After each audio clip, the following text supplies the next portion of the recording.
중앙선관위가 주관하는 두 번째 토론회가 잠시 후 저녁 8시부터 열립니다. 여야 대선 후보들은 낮 일정을 비우고 토론 준비에 매진했는데요. 국회 취재기자 연결합니다. 서예림 기자, 오늘 토론회 관전 포인트는 뭘까요? 네, 오늘 토론회는 정치 분야를 중심으로 진행됩니다. 권력구조 개편과 외교 안보 정책 등을 놓고 대결을 펼치는 건데요. 특히 더불어민주당 이재명 후보의 정치 개혁과 통합 정보론에 대해 다른 후보들이 어떤 입장을 보일지 주목됩니다.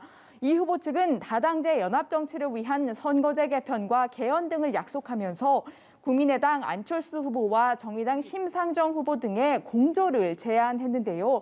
야권 단일화 논의가 자초 위기에 빠진 상황에서 국민의힘 윤석열 후보를 고립시키려는 전략이라는 해석이 나왔죠. 따라서 이 의제를 둘러싸고 후보들 간 미묘한 신경전이 예상되는데요. 초박빙 접전을 이어가고 있는 이재명 후보와 윤석열 후보가 단일화에 키를 쥐고 있는 안철수 후보를 향해서 어떤 메시지를 보낼지 특히 주목됩니다. 또한 외교 안보 정책에 대한 뜨거운 토론도 예상됩니다. 특히 우크라이나 사태에 대한 대응책과 북핵 문제 등을 놓고 서로 다른 안보관을 드러낼 것으로 보입니다. 이 밖에 대장동 등 여야 대선 후보들을 둘러싼 각종 의혹을 놓고서도 다시 난타전이 벌어질 가능성도 있는데요.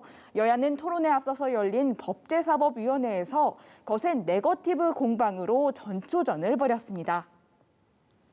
국회 상황도 알아보죠. 법사위 이외에도 우크라이나 사태와 관련한 대응책 논의를 위해서 상임위들이 열렸죠?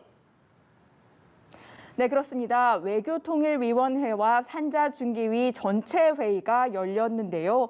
우선 외통위에서는 이번 사태에 대한 외교적 대응책과 교민 철수 방안에 대해서 논의했습니다.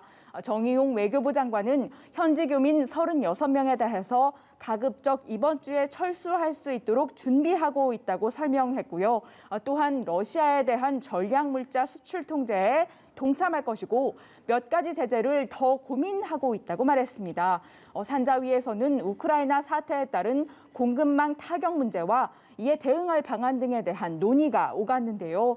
문승욱 산자부 장관은 필요할 경우 오는 4월 말로 종료되는 유류세 인하 조치를 연장하고 할당 관세를 확대하는 방안도 검토할 수 있다고 밝혔습니다.